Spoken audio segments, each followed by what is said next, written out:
welcome back to the Podkings Podcast, guys. It's your boy Dame with... And your boy Marcos, guys. What's going on? What's going on? We got a very special guest today. It's one of my best friends, Tristan, also goes by Gingy. What's up, guys? Many nicknames to him. I also used to call him the Run King at one point.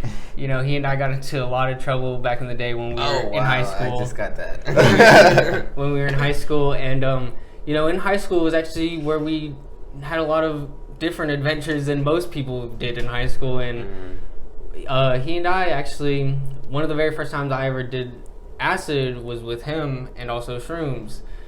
Really good stories with him, and that's actually going to be our topic today, guys. Psychedelics. You know, me, Marcos, and Tristan have all taken our fair share of psychedelics. Acid, shrooms, a little bit of DMT. Definitely, guys. When it comes to psychedelics and, you know, those type of things, there's a lot of experiences that not only me, but Damian, even Tristan himself, have had plenty of crazy stuff happen, you know?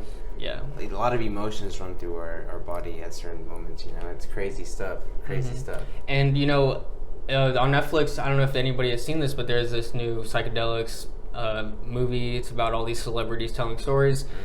And we actually had this idea for this podcast before that actually came out, and what a coincidence that it came out. You know, you got to hear their stories, now you guys are going to be able to hear some of ours.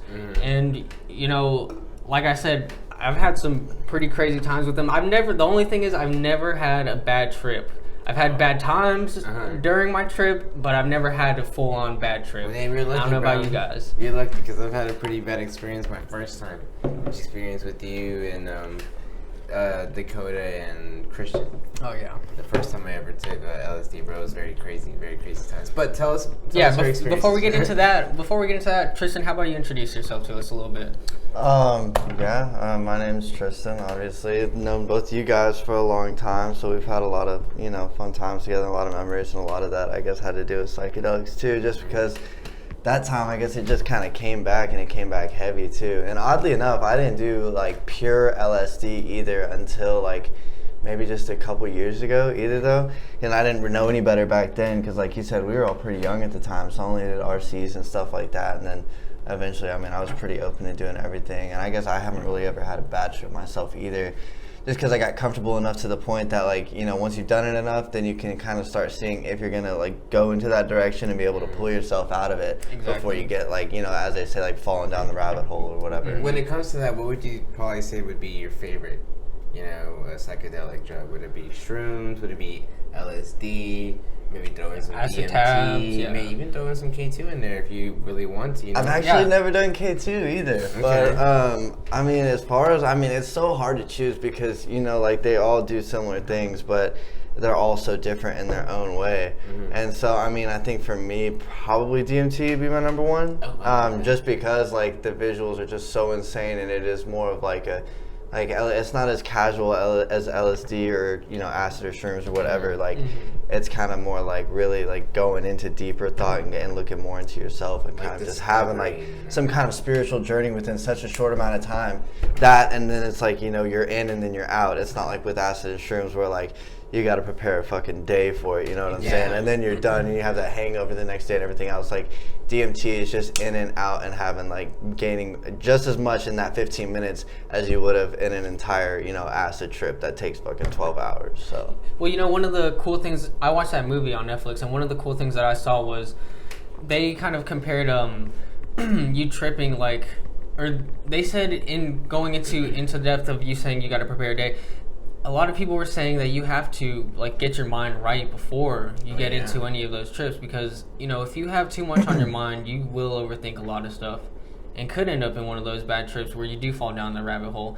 And, you know, another thing that I thought was funny is on Twitter recently I saw something that said shrooms were like acoustic guitar and acid was like electric guitar. Yeah, you know, I think that's one of the best analogies I've ever heard, and I never really thought about it about any way of comparing the two and describing the differences. But, you know, that's exactly how it goes. You know, on acid and LSD, you're a little bit more on edge, and on shrooms, you're more calm, I think, and more connected to nature. Okay. You know, and that's what I really enjoy about them. I love shrooms more than acid and DMT, but I hate the way shrooms get me. I've never not thrown up on shrooms. When it comes to you and and like drugs, what would be the different effects, would you say, between LSD and shrooms for you? Is it more of a visual, body? I think body is a big one. Like for shrooms, would that be more of a body? Well, no, I think like a big difference is the body. On acid, I feel like a little bit more on edge, like I was saying. Okay. Like I remember specifically, and this, I don't know why this always happens to me, but on acid, maybe 3 to 4 hours into my trip, and this happens at random times, I'll be walking and I'll just take a step and I'll feel like a shockwave come up to me and like just stop like right in my groin, and I'm like, whoa, what the fuck? And from there, like it just spreads everywhere else. Yeah. And I feel like it is like an electric guitar, because I do feel like kind of like a shockwave from it. And it always happens to me on acid. And on shrooms, like I said, I feel a little bit more connected to the earth, so I just feel way more chill, and in my head I'm vibing. Okay. And that's what I enjoy about them. Yeah, I kind of feel the same way, because I know like when I like to do acid compared to like when I do shrooms. When I like to do shrooms, I usually like to sit in somebody's living room and watch some stupid shows or just kind of hang out for a little bit. When I'm on acid, it's like those times I like to go out and walk around and like to walk around a park and everything as well. Because I guess that is just more that head trip where you just want to be out and about and kind of just observing everything. Yeah. As opposed to shrooms where you're just kind of in your zone and you're just vibing, like you said, and just chilling. And just like you said, I do like to just chill and watch some crazy stuff while I'm on shrooms. South Park, bro, it's crazy. Or Rick and Morty. One of the last times I did shrooms, I ate some shroom chocolates, and I went to the movie theaters and watched Ready Player One. Oh, that's a crazy movie. Craziest movie to watch ever on shrooms. I could not stay in there for more than 10 to 15 minutes at a time. I remember we used to take acid back when you lived at the townhome and watched Trip Tank. See, this is what I was going to bring up. Yeah. So I remember... Trip Tank. It only lasted for like a season, but it was like one of those late night Adult Swim shows that was just meant to make you trip. And me and Damian were just like one day just chilling, and it only came on like Wednesdays or something like that. And we're just chilling one day after school, and he had that 2-story townhome that he used to live out over in Euless, and we were in that just chilling. And it just came on one night, and we were like, fuck, we got a trip to this, bro. It would be awesome. And then we got some, but I think the first time we tried to do it, we just had some bunk shit. And it was like some white pieces of paper, and that was it. It was terrible. White pieces of paper? That's literally what it was. Yeah, it was terrible. And it was shrooms? No, acid. we were taking some acid. I was just thinking about that show because that was one of the coolest shows that came. Do y'all remember Super Gel? Yeah, see, it's kind of like that. It's like animation like that. Yeah, it's similar. Okay. Yeah, it's actually very similar if I think about it. Super Gel is like trippy as hell. It's very similar, but Trip Tank was like almost meant for people to like trip and watch it. Like the fucking episode that we watched together, that would have been so insane if we were tripping harder. Because I saw a little bit, like it was very not visually, but I felt it in my head just a bit. It wasn't heavy at all. I think if I would have maybe taken a second dose or maybe even the third, it would have been equal to what I normally would have felt. But, it was so funny because it just came on out of nowhere, and it was a homeless man doing a talk show. Yeah. And in the end, it was... Oh, yeah. Oh, I forgot about that. Man, it was a homeless. He huffed some spray paint, and then he got up and he started hallucinating, thinking he had a talk show. And he thought he had these dancing rats, and it was just 2 dead rats that he just was it was weird. He was making puppets out of them. He was just going insane. It was funny. Right, and the funniest thing was it seemed like a live studio audience in the background. So people, you would hear people in the background, but it was just really people walking by what the fuck? What the hell? Yeah. So quick question, guys. So how would you probably say that doing all these psychedelic drugs and how the homeless person right now that you're just talking about, dude was playing with 2 dead rats, right? Would it happen to do very damage to your brain? See, that's another thing I wanted to bring up. People don't really ever categorize this into psychedelics as much, but also Molly and ecstasy can make you see visuals, and I think in those times is when I really feel that. Not to the same degree though. I mean, definitely not to the same degree. People say that because then we go to uppers and downers kind of in those type of drugs, right? Because Molly would be more like an upper. Yeah, but Molly, it doesn't necessarily give you hallucinations. It affects your vision, but it doesn't give you full blown hallucinations. Yeah, but you could say that a lot of people say that ecstasy and Molly put holes in your brain. well, acid, stays into your spinal cord. Yeah, and I think that's what's interesting. The effects of shrooms, I don't think there's many because that's like all natural. They say it gives you holes in your stomach. What would you say for the Molly and ecstasy? People claim that it puts holes in your brain. It does? Yeah. I didn't know that. Because it's like methamphetamines. Mm-hmm. Oh shit. So, I mean, I don't know the long-term effects of acid because I've never really looked into all of that, but the people who do post things like that, I imagine, have done it many, many times compared to us, Yeah. Like, I probably tripped in a total of 20 times or less, somewhere right around there. Shit, I don't even know. I mean, with DMT, like, when I did get DMT, I had a big bag of it, so we were tripping a lot when we had that, but that was so much more casual than doing acid. How was your trip with DMT? Well, hold on. Before we get into this, how about we all describe our first trips ever? Acid, acid, shrooms, DMT. What was the first thing each of you guys tripped? Tristan, since you're our guest, I'll let you start.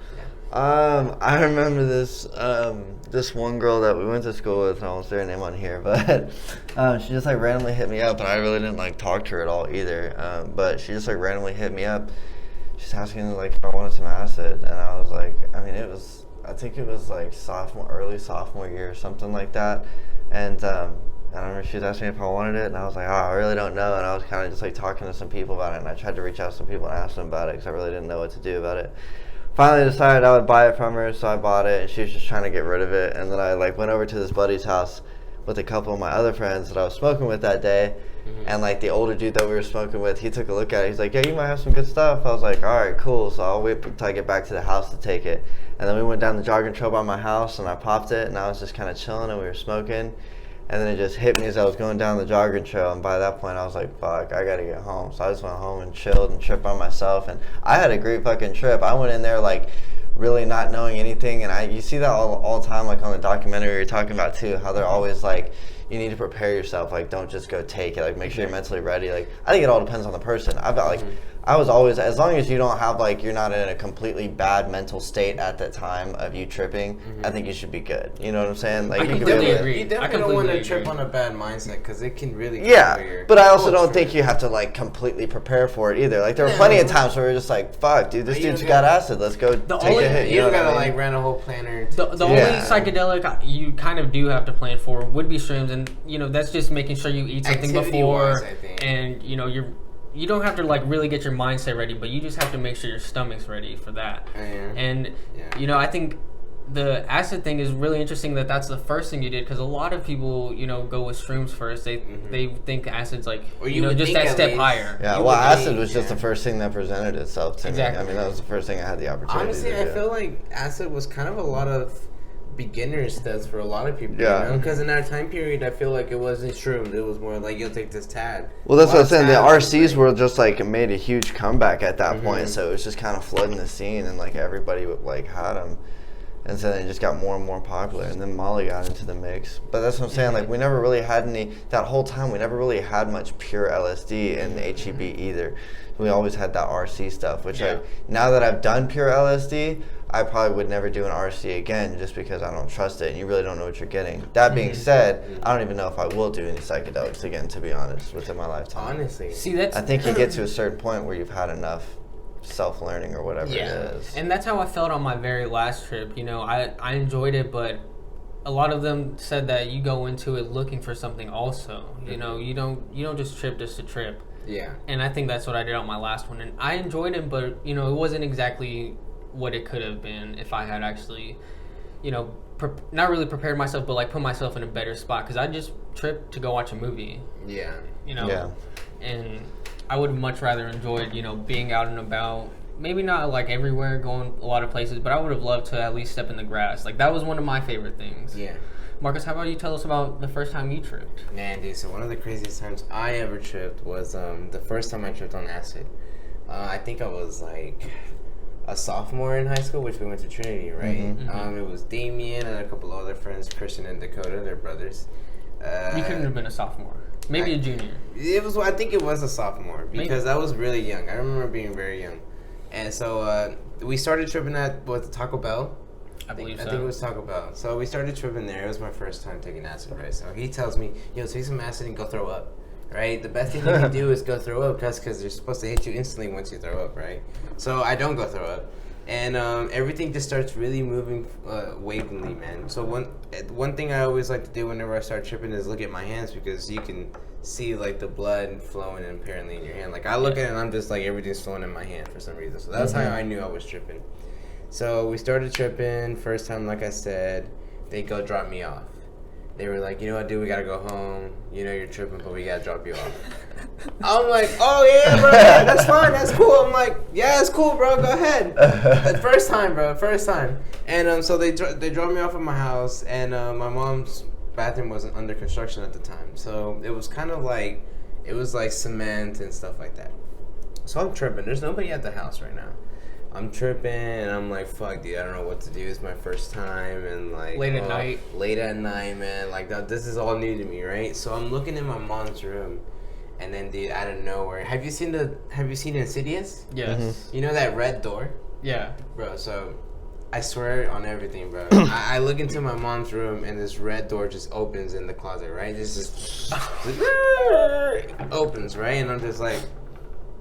Let me remind you, this is my first time tripping on acid, and I'm by myself, so I'm just like, okay, and then, so, dude, this happens, and then an elf just goes, just runs past the freaking table, past the floor, dude, and I'm just like, okay, I'm gonna go to my room. So I go to my room, bro, and I'm literally like in fetal position, like, I call them and I'm like, dude, I'm crying. I'm like, bro, I really need you to come pick me up. I'm crying right now. Like, I don't know what the fuck they do. And they're like, dude, we can't do anything. We can't pick you up. So, dude, it was a very crazy experience, because basically I had to do it by myself the first time, and it just wasn't cool. Yeah, see, I started off with people and then got by myself. But at that point, I was kind of in it, so I was good. Yeah. I felt all right. So acid was the first psychedelic you did, though, right, Marcos? Yes, it would. Well, yeah, it was acid, because I mean, I wouldn't really consider K2 or none of that to be at that level. It's a little more higher. Of course, a little crazier. You know, I remember the very first time, and I think we might have got our acid from the same person, Tristan,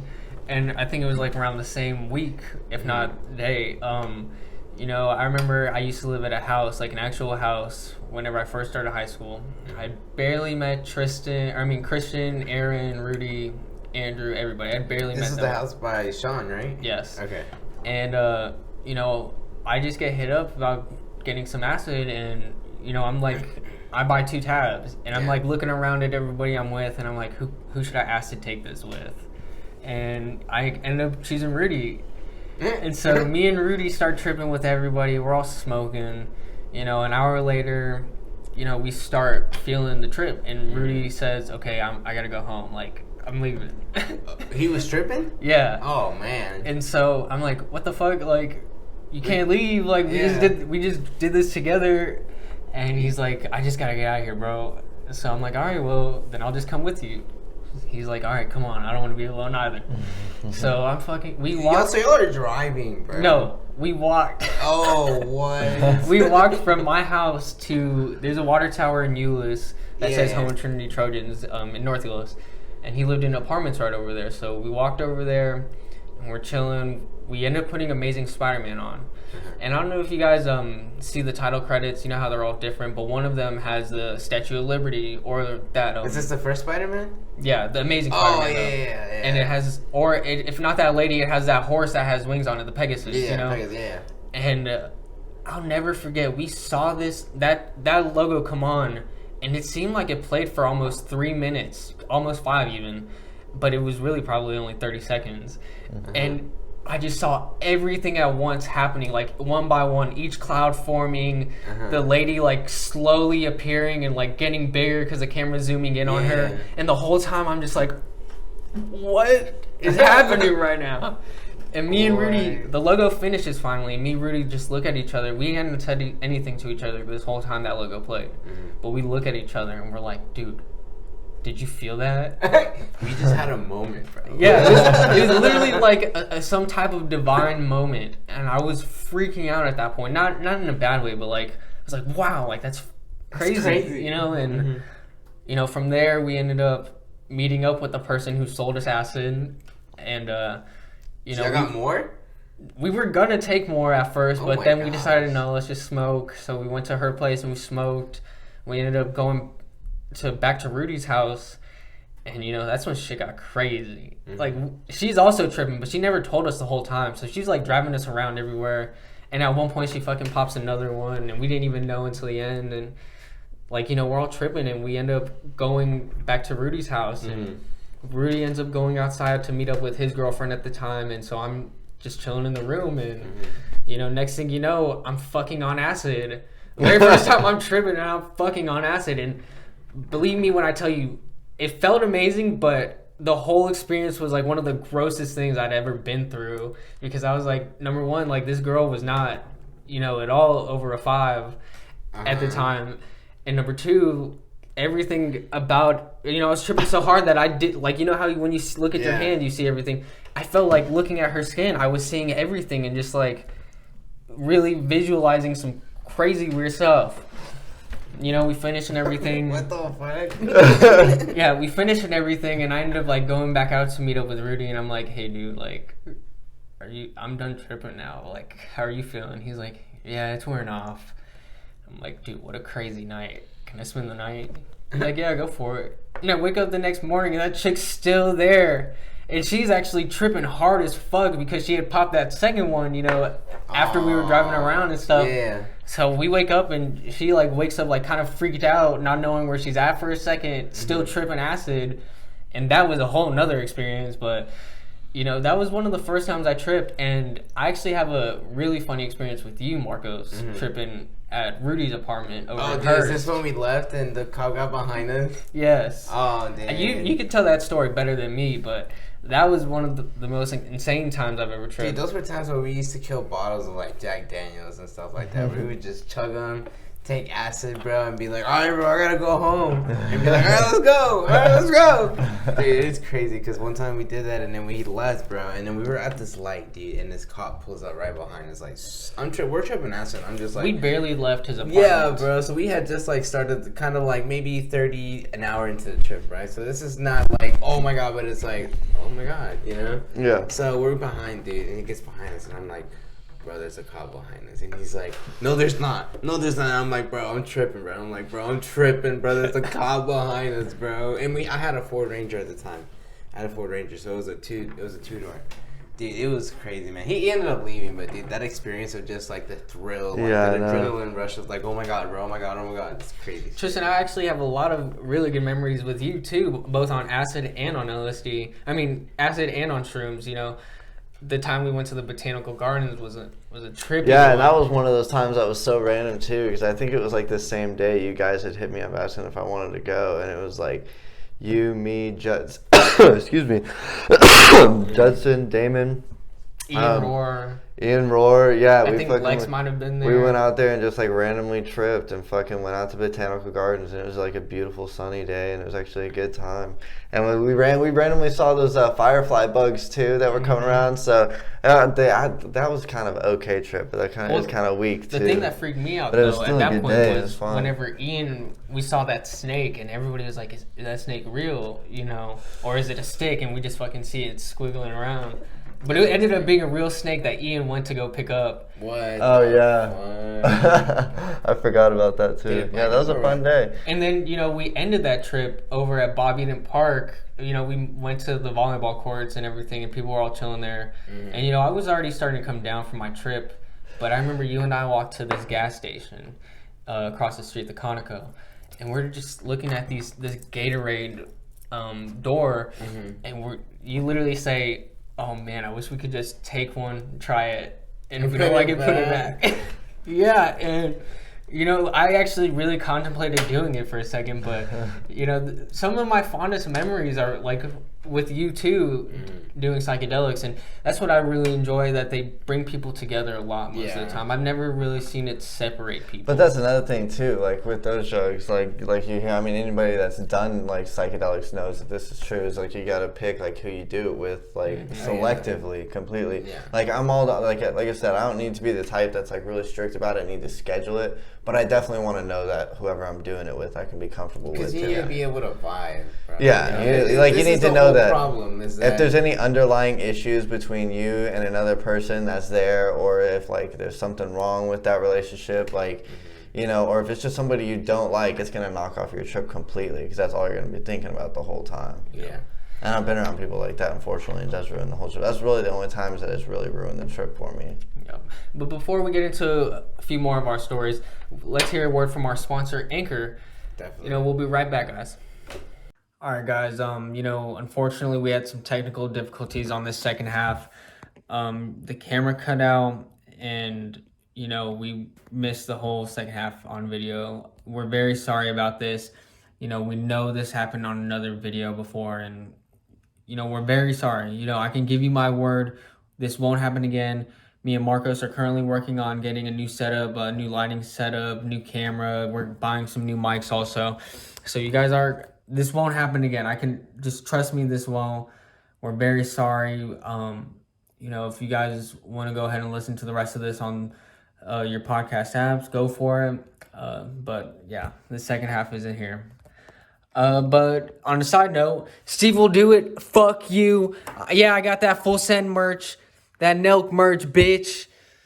But I won't ever support you, ho. I can shotgun faster than you. Sorry, guys. Bye. And welcome back, guys. We love Anchor. We love a bunch of our other sponsors and friends who also have podcasts too. Mm-hmm. And, we just always have to give them a shout out even after we play that ad because Anchor put us on the map from day one, and we have to, just give them respect. I heard that Joe Rogan is going to be exclusive to Spotify now. Yep. So, maybe Anchor could get us some type of exclusive deal soon enough. You never know. But we are already on Spotify. Yeah, we're on every podcast app, guys, if you can't find us. But definitely, guys, and again, if you want to go look us up on Twitter, it's at Podkings. Podkings Podcast. Podkings Podcast. Sorry, at Podkings Podcast. Leave us a couple subjects that you want to talk about. If you have any questions about us or anything about the podcast, And go check out the YouTube. We have a really big video of our Pizzagate scandal. A lot of people have heard that recently. Go watch the video. I actually enjoyed making the video. Guys, I need to be informed. That one we had my younger brother on as a guest, and he is the one who really introduced us to that one. So you guys go check that out. Have you seen the whole Obamagate thing? I haven't looked into that one yet. That might be one of our next conspiracies that we cover. Question mark? But you guys send your suggestions too. Anyways, back to tripping. Yes. We talked a lot about shrooms and acid in this first half. But Tristan, you did bring up DMT, a big old sack you had. Yeah, well, we got it a couple times. The first time I did it was just, we were with a group of people, and it was just kind of spur of the moment. It was somebody I'd never met before. I've been connected with their Twitter, so I DM'd them, and they brought it through. I'm sure they didn't. I remember they didn't give us as much as I had actually paid for it, but it was just enough for everybody at this little kickback that we had to take one hit. Yeah. And it was pretty cool. I was the first one to go. I bought it, and then everybody was a little bit nervous, but I was pretty confident in it. But that was a pretty good trip, and I definitely broke through, and it was awesome. You did? And tell us your experience. What? It's. Would you say that one was your favorite experience, or because breaking through is an experience itself? Oh well, yeah, and I had the chance to break through several times because when I got it the next time was probably 3 years after, and so I didn't hit it again for another 3 years. So when I got it, I was like, this is so hard to find. I bought a lot, so I bought a gram and a half. And if you've done DMT before, you need a 0.1. You know what I'm saying? And it's powder because it literally looks like fucking cocaine, but a little softer. Yeah, and it smells it's almost like disgusting. A sandy material. And you need the crack pipe. Yeah, and that was my mistake too. So the first time I did it definitely wasn't my favorite time, just because we hit it on top of just a one hitter with some weed, and so it was good, but I didn't get as much of a pure hit that I wanted to. And it was in a room full of people, so it wasn't it necessarily took me out of it. Because what I love about DMT, with acid and shrooms, it's not that you'll really see a bunch of shit that really isn't there, like they talked about on the documentary that we saw. But everything that's there is just kind of going crazy, just it seems weird. But when you take DMT, it's all just inside of your head, so you actually go and see the craziest visuals ever. But with people being around me, I remember feeling in my consciousness, but at the same time feeling I was on the edge of what was reality and what was just my consciousness, because I could still hear everything going on around me. but at the same time, it's like I was so trapped in my mind, and it was like I was caught in between two different worlds, and it was the weirdest sensation. But every time somebody talked, it kind of like would take me out of that and disrupt that trip that I was having. Do you think it's because you were surrounded by everybody, or because you had mixed it with the weed too, and it wasn't as clean of a hit as you? No, it was a great hit. Like I was like, that's what I'm saying. I still had the chance to break through. It's just that like I could hear people talking around me, and it would like take me out of that. Like I would like the visuals would kind of shut out for a second. It was like I was being pulled out of the trip. You know what I mean? Yeah. Because I wasn't able to like really just focus on the trip itself. And then they would like stop talking, and I'd be able to concentrate and get back into it. But I felt like if I was around maybe just like one or two other people in like a good dark room in a quiet setting, it would have been a lot more pure, and I could have, even though it wasn't a pure hit, it was, I hit it on a one hitter with some weed, I still would have been able to get a lot more out of my trip. But it's a little more potent, probably, Yeah, and it would have been fluid too as well. I wouldn't have had those interruptions, so it would have been a lot better to do it that way. And that's why when I did it the next few times, when I got the larger amount of it, I had the chance to like get the right setting and you get the right utensils and everything like that, so to speak. So then I was able to, break through a couple different times and like really have some crazy experiences from it. And oddly enough, you always hear about like people that have done it, seeing aliens or gods or whatever it is. And I mean, in my head, like it was gods to me, or like supreme beings. But every trip that I had, even though they were years apart, I saw the same beings in every single one. And it was almost like every single trip I had was a different chapter in the same book. Okay. of my inner cleansing, so to speak. And like, I don't know, like I took away my own, certain things from each part of, or, each different trip, but it was all like, it was like connected, and it was all part of a process that I needed to go through each little stage, you know what I mean? So, I mean, it was really interesting, and like, that's one of those things that like, every time that I did it, I always felt the need that I didn't get everything I was supposed to, and I needed to do more. And then after doing it so many times, it's like I think I don't need to do it anymore. I felt like good. So like when it comes to like those trips, you know how they say DMT is basically a whole chemical. Like when you die, it's spread throughout your whole body. You see the light, right? Would you say that you saw the light whenever you started your trip? Like explain through us the whole process of this trip. Yeah, well, I mean, what they said, like the story behind that is DMT is natural. It's dimethyltryptamine, so it's in everything living as it is. So that's what they say, is that your life, the saying, your life flashes before your eyes when you die. It's the largest explosion of DMT into your brain. Yeah. So that's what you're like. Basically, that's essentially like what you're getting. That's why they relate the two together. And I mean, this is I could see like why you would say you get the light, but it's kind of an ignorant way of saying it, because it's not just one bright light. It's just all kinds of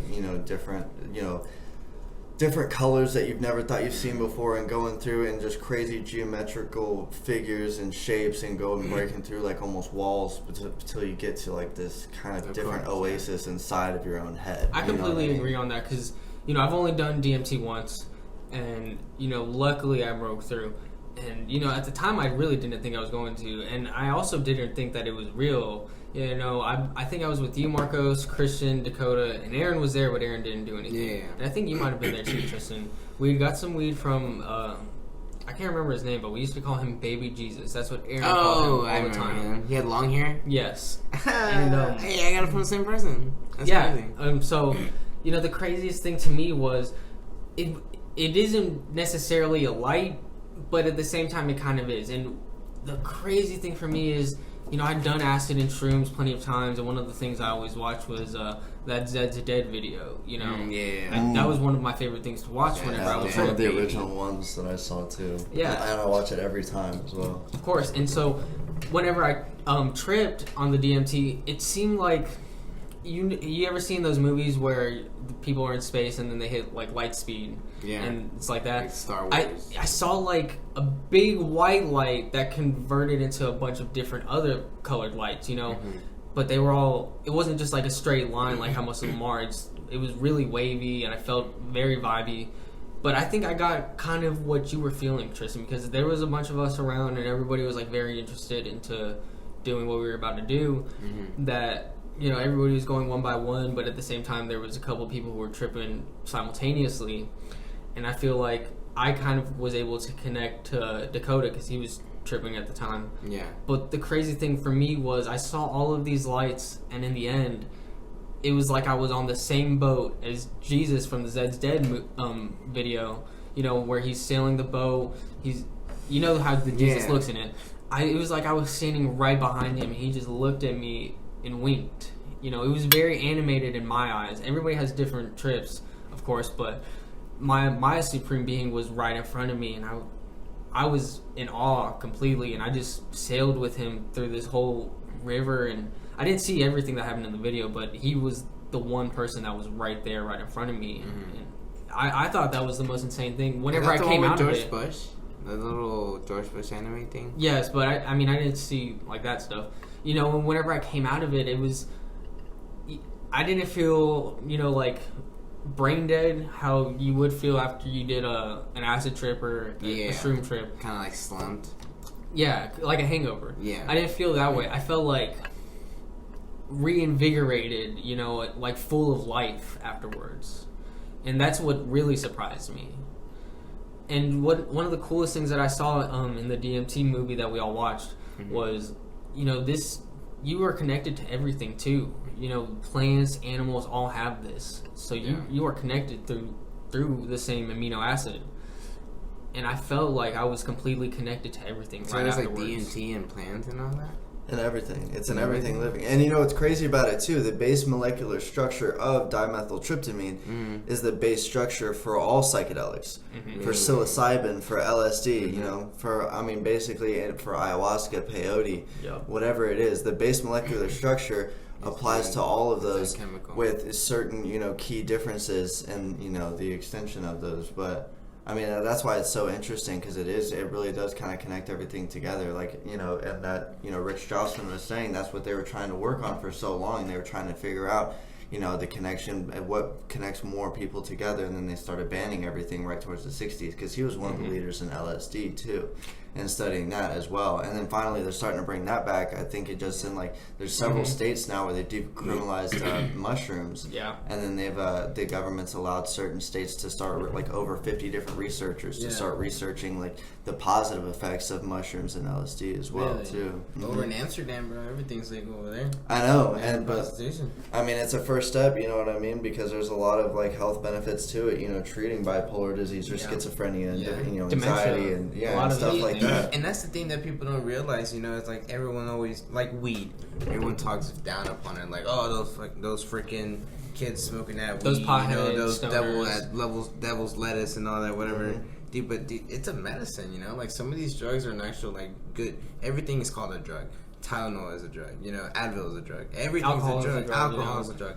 It's just the ways that you use it in the good terms, that kind of reminds me too what I wanted to talk about. I read this great fucking book that you guys definitely should check out. It's called Food of the Gods. And I can't remember the author right now, but basically he goes, the whole book is about drugs, but he basically explains them in chronological order. Everything from psychedelics to, natural drugs like psychedelics and weed and stuff like that to man-made drugs like meth and coke and stuff like that, and all the way even down to sugar and TV, because if you think about it, those are drugs. And they have, and he breaks down the history of it and how it got became normal through society, and then the overall effect on humankind's evolution. And what's crazy about it is that with mushrooms, the first few chapters go over the early parts. Like I said, it's chronological, so it's through time. The first drug that he talks about is mushrooms, and he says it's back when we were still nomadic and we're just kind of roaming around picking and eating food as we go. Well, if you think about it, you start off in we still have Pangea at the time, one big continent. We started in Africa. He said they were probably going around picking mushrooms up from the cow stool and the perfect humidity for it. Started taking that, ate those, and then that's when they started getting the sense of God and everything else. And he explains how within a short amount of time, within 10 million years or something like that, the human brain expanded by 3 times the size, and it's what made us push to the next step of evolution. And he gives credit to that to shrooms, because it expanded the human consciousness and expanded the mind and pushed them into that next level of evolution. I completely agree. He has pictures of hieroglyphs and everything that back up all of those predictions as well, and he basically compares it to the forbidden fruit of Garden of Eden. He says it is the fruit of knowledge, basically the fruit of life. Well, dude, honestly, like a lot of psychedelics, and stuff like that, they talk about the opening of the third eye and stuff like that, because it's like a way into, it's a gateway drug to what you want to find. It's all spiritual, and that's what I really enjoyed about the Spirit Molecule movie that we watched was, you heard stuff from a Jewish person, you heard stuff from Christians, a couple different religions, and different views. What I thought was really interesting is, these religions are so different, but once you start hallucinating or tripping, you really do feel connected throughout everybody through one singular God, if not multiple gods that you see all around you, beings, and that's the whole thing. I would completely agree with your brain expanding. I think once that happened, people saw multiple beings, people had different trips, but everybody gathered into their sense of religion. I imagine that once the first person who ever tripped, definitely passed this along to his whole village and was like, you gotta fucking do this. Right. You gotta try this. I mean, it's still, definitely in more primitive areas in Central and South America, it's a common religious practice to use ayahuasca or peyote or whatever. It's still used in several areas of, today that you can go to and try those in a controlled environment. Exactly, yeah.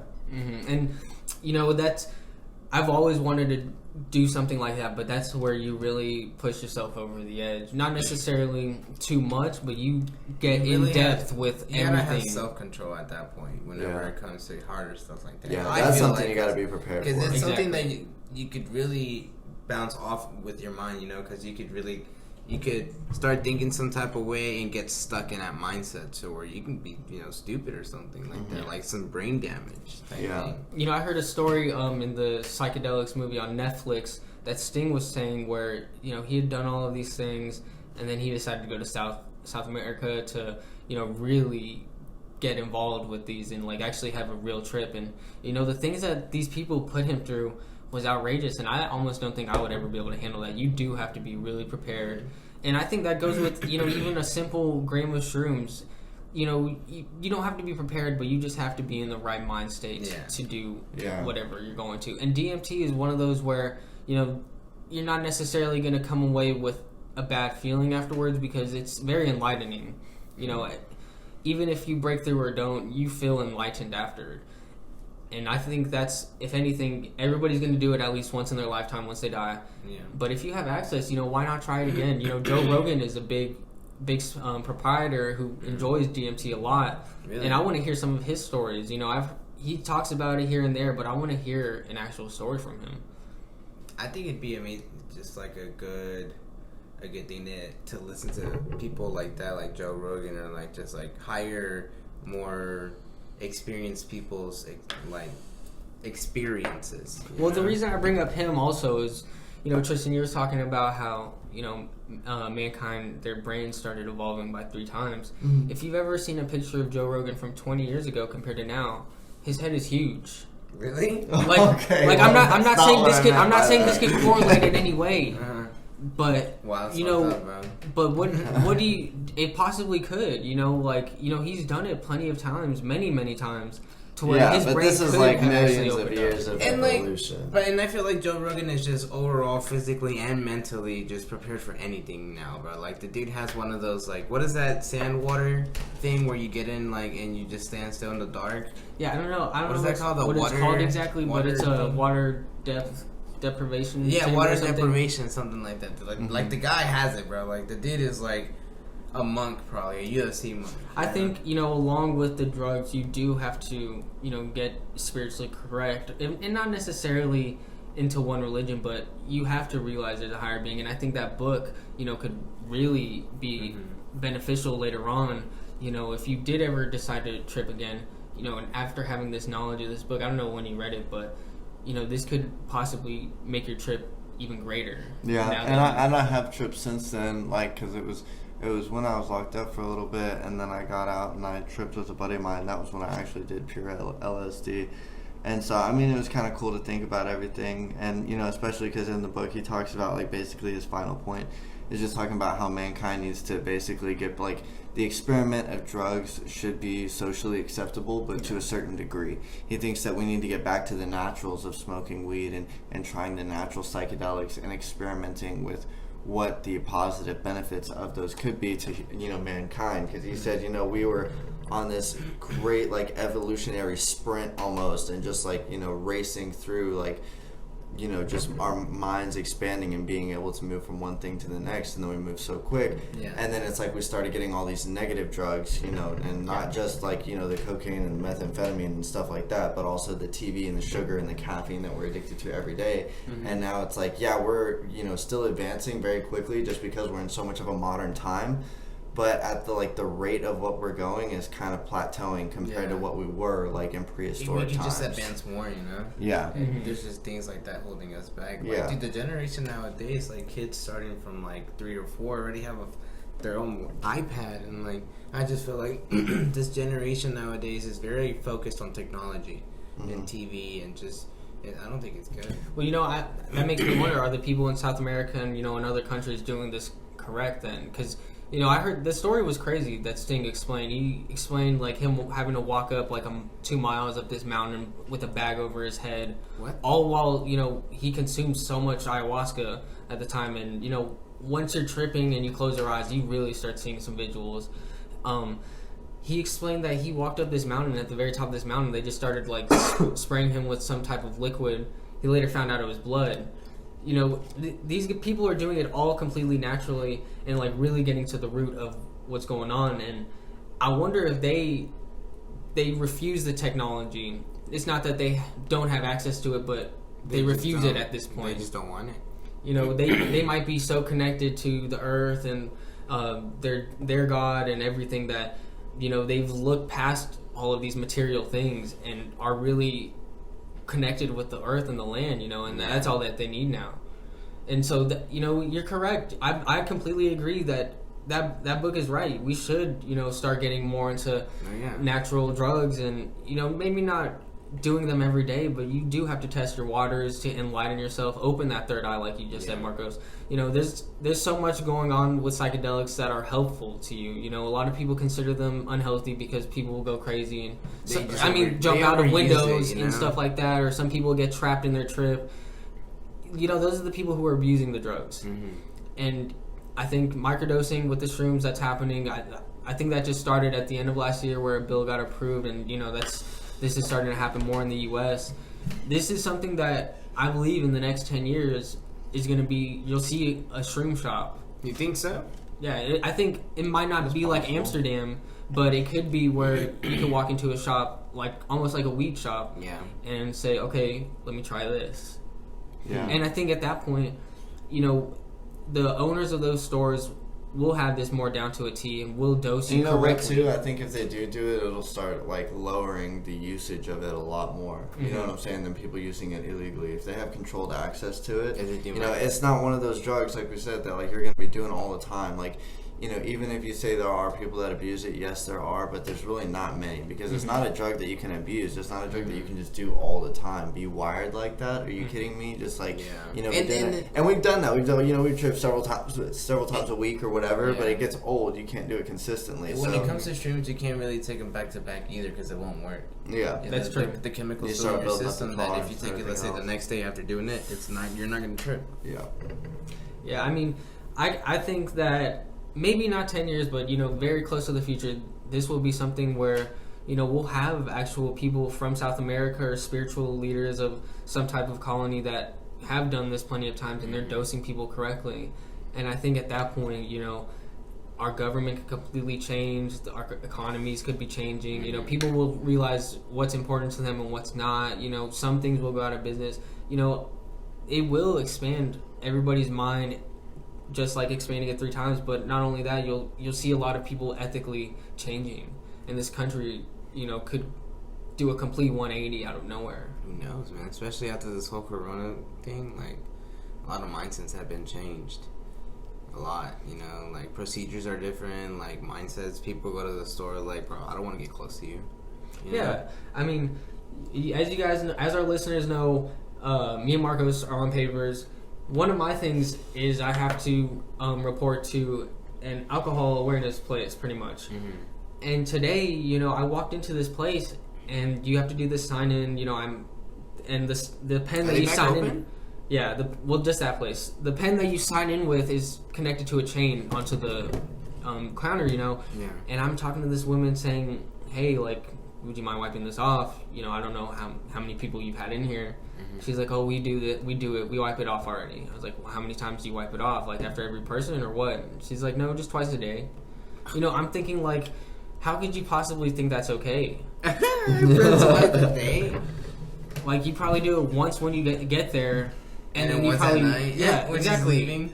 Yeah, and so you know, there's people out there who don't have the ethics to relate to other people. Yeah. And me personally, I'm not very concerned about, you know, catching the virus. I'm more concerned about spreading it. Yeah. You know, I wouldn't want to be one of those people who, because I'd go out and do a lot of stuff. You know, I work in a bunch of places. I'm an essential worker, so I still do have a job that I have to go and, you know, talk to a lot of people. I would hate to be somebody who is doing that, and you know, it's simple things like that where her ethics are related to something completely different, where she might be lazy and not really concerned with other people. Yeah, you know, in my mind, it's not because I've tripped so much, but you know, I feel like I have some type of responsibility for, you know, the greater good. Definitely, especially when it comes to us, like, you know, podcasters. Like, we act the way that we preach, guys. Like, we really do keep sanitized. We like to be in the loop of like not catching or spreading, like he says, because that is the bad thing about this whole situation, is the fact of spreading it to people that are ill, you know, that have actual existing stuff like that, and it could do some harm and damage. Yeah, I mean, you know, like I said, what if this woman were to microdose a few more times in the past? You know, she might be a little bit more concerned with the people around her and mankind in general, you know. And I think that's what is going to happen if this does become legal. People will, you know, slowly start treating the earth better, each other better. Yeah. You know, like I said, I think this country could do a complete 180 somehow by just about microdosing. Feeling the connection with everything too when you do trip. I mean, what did you guys like? What were your kind of final thoughts from everything? Like, what did you get for yourselves personally? Honestly, when it came to me and psychedelics, I opened up into like my personality wise, you know. I felt, you know, people usually take these things when you're like at a rave, or let's say, you know, going to a music festival. Mm-hmm. You really open up and get to feel, like you say, the earth, people around you. You really feel it. So I think that was one of the things that I really came upon when it came to psychedelics, or let's say Molly and stuff like that. It opened up my personality wise, like my thought process into how people act. I don't judge, you know. I'm just like, okay, right on, you know, anything, right on, let's go, I'm with it. You know, I'm in the same position. You know, every time I've tripped alone, you know, from here and there, but the times that I trip with people on acid, shrooms, even that one time on DMT where there was a bunch of people with me, you know, afterwards I came out feeling completely connected to a lot of them, because I had very great conversations with, you know, it might have only been a minute long with each person, but I had got a connection from them, you know. And I think that's really what it is. You know, you get that connection either with the people all around you or nature all around you, you know. And I think it has opened my mind up to like I see a lot of different perspectives, you know, and I like to relate to people, but you know, in the end, for my own opinion, you know, I think that's what it could end up doing overall, because for me it has, you know, it's helped me connect with a lot more people. What about you, Tristan? Yeah, I mean, same for me. Like, I mean, I think for me, like, it was all, and I didn't go into it with this objective either. I think when I did it, it was just you know, because I was at that point where I was just kind of like down to try anything, so I was ready to go for it, which probably isn't the best mindset to have when you first go into it. But, I mean, after a while, like, I really started to kind of want to, like, get something out of it. And, like, I always still had, you know, a good time with it and just did it. So, like, I'm not going to act like I just didn't do it just to have fun, because I definitely did. Mm-hmm. But at the same time, like, it made me just kind of look at the greater picture of things and just kind of really evaluate my place and, you know, in just the universe and the earth as a whole, or just at my place in society, or just, you know, around, I don't know, just kind of within everything. And it made me kind of, just humbled me a little bit and made me think about things in a different perspective. And just definitely the places that I've seen in the world have affected that too, and this made me think about that a lot as well. And just, I don't know, I mean, like a lot of people kind of go into it too thinking about like they want to look for the meaning of life, and for me it was just like I never really thought about that for the longest time, and then one night I think I like finally just sat down. I was like, okay, this trip, I'm gonna really just like focus on getting the meaning of life and like what's the purpose of life, you know what I mean? Like everybody tries to do that, and I've never actually like gotten that out of this. And so I kind of sat there and I was thinking for like a few hours just by myself, and like I was tripping with other people too, and I kind of just separated myself to think about it, and I kind of just got to the conclusion that like the meaning of life is to give life meaning. Because other than that, like life, there really is no meaning to life. Like people keep searching for it because there is no true meaning to life. The fact of, like the fact that we're even here is an anomaly in itself. And so like there really is no purpose to us being here. It's just we're lucky that we are here. So we have to give our own life some kind of purpose and just enjoy it and, be one with everybody else and feel that connection with the rest of the universe as well, and do our part in that part of the evolution or the galaxy or whatever. Yeah, I mean, I came out of mine completely seeing the bigger picture, not just seeing myself in the world. I see the world in myself as well, Yeah. I completely agree with everything you just said, Tristan. Very, very good discussion that we had today, guys, We got a lot more stuff coming this week. We're sorry we weren't able to post last Sunday. We had some stuff going on. But, we're going to at least post once a week no matter what. Definitely. Either Sunday or Wednesday. Just look out for it. We'll keep you guys updated on everything. And, one thing we didn't really get to talk about that I really want to get into on the next episode is a parallel universe was just discovered in Antarctica. Scientists aren't exactly sure if it is a parallel universe or what it could be. But, what if our trips with DMT or something else is almost putting us into that parallel universe, or our own separate parallel universe where it's our own consciousness, I suggest checking out the holographic universe too. It's a scientific theory that just about how the universe isn't really as we see it.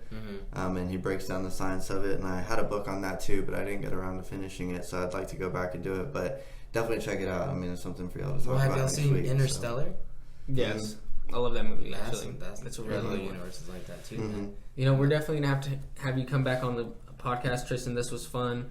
You're one of my closest friends. I've known you forever, it seems like, even though it's only been not even 10 years, I feel like I've known you my whole life. And that's what I very much enjoy.